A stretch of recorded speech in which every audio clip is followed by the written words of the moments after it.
Anyway, I started talking about triggers and thresholds. So triggers are all these things that are coming in. The thresholds is how much can you handle. And of course, the higher the pile is, the less you can handle. And the pile will include toxicity, malnutrition, stagnation, and trauma.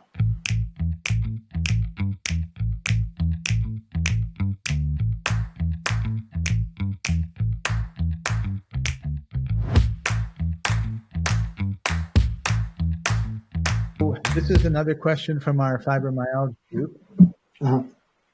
Does anyone else have completely normal test results? I just don't understand how I can feel this bad and have nothing show up ever.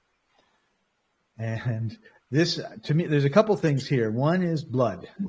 It seems like the medical industry is focused 100% on blood or very obvious problem like broken arm. I mean, you just look, you can see it, right?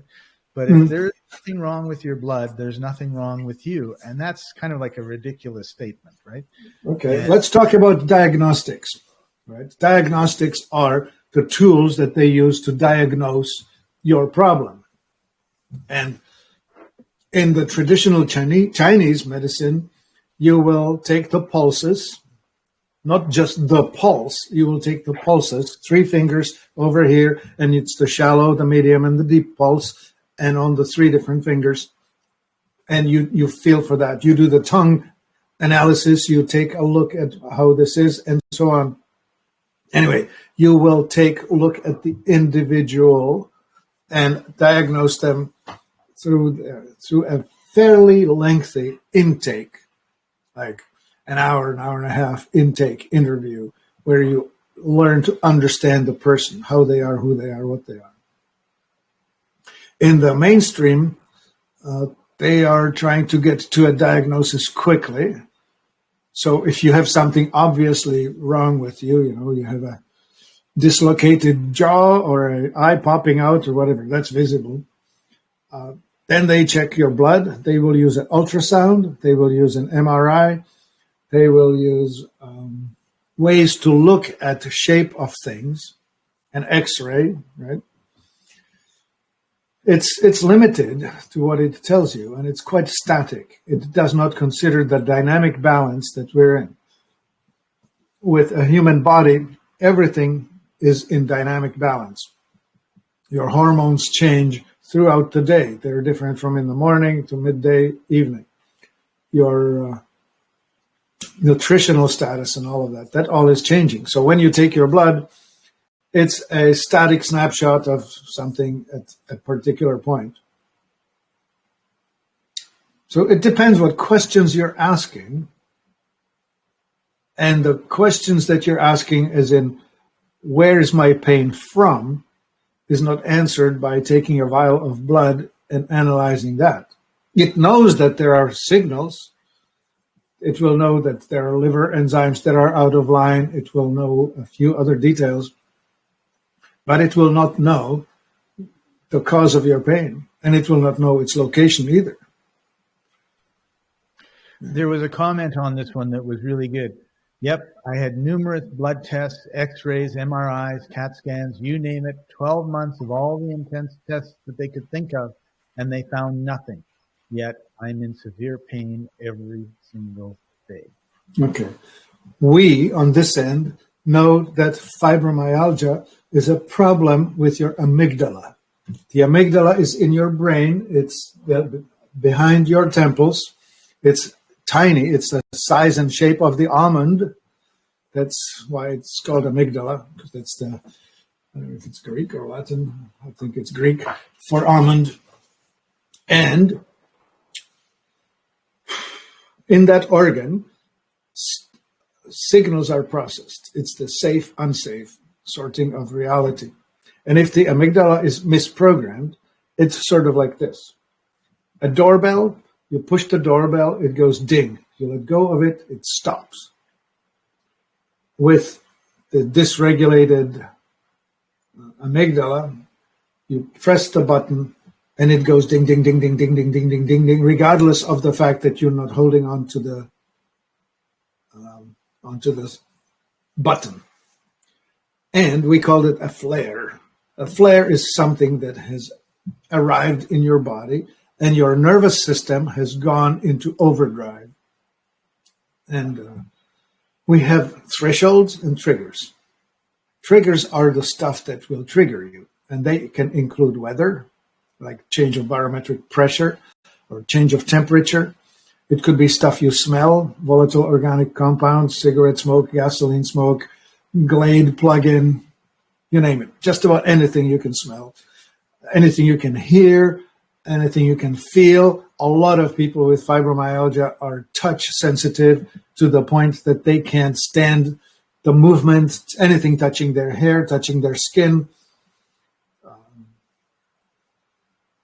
Hypersensitivity, right? The nervous system is in overdrive. It overreacts to every possible input.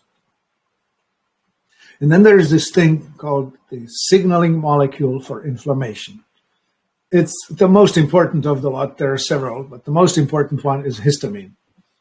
And we have this cluster of things called the histamine-mediated inflammatory conditions. And so the histamine is the signal. Something tells it to go. The go is, it's called the mast cell. The mast cell degranulates and releases the histamine.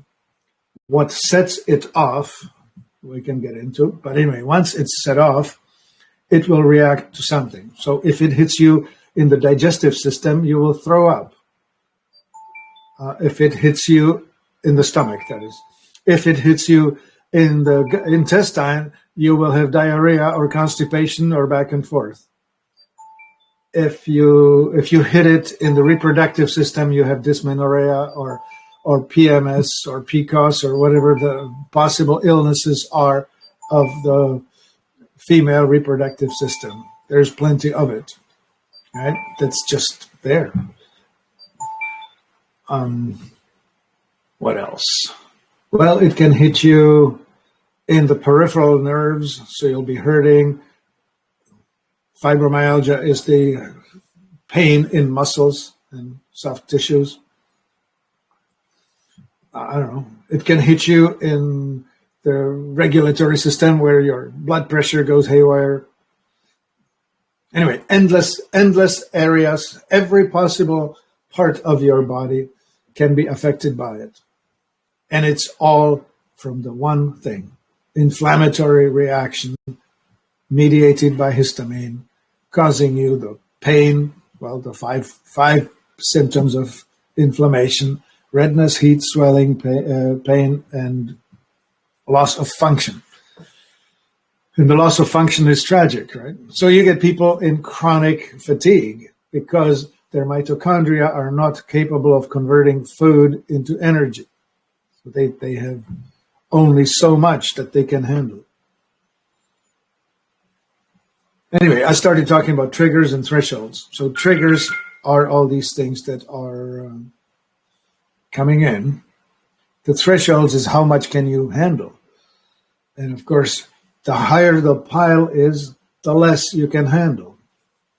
And the pile will include toxicity, malnutrition, stagnation, and trauma, all of which will conspire. So you need to get the toxic things out of your body. You need to get good nutrients into your body. You need to understand your body, what is better for it versus the other. So the traditional Chinese medicine, or the Indian Ayurvedic medicine, or the homeopathic medicine, or the classical Western herbalist medicine has a way better chance of helping you than the mainstream. Did I get off into some weeds, Scott? No, I think you covered it really well. And I think the other thing is, when you take a pill, the expectation is within 10 or 15 minutes, the pain is going to be, or whatever it is, will be gone. And Yeah. when you're looking at causes, you're going to have a little bit longer term results, I guess, right? Like you detox yourself, it's going to take you a while, depending on how toxic you are. And then your body's got to rebuild itself. So it's not a miracle cure. There's not a miracle cure. And the problem is everyone keeps doing all the things. Like I'm 100% convinced, although we did do a poll and a lot of people are like drinking water and not drinking beer of our fibromyalgia group.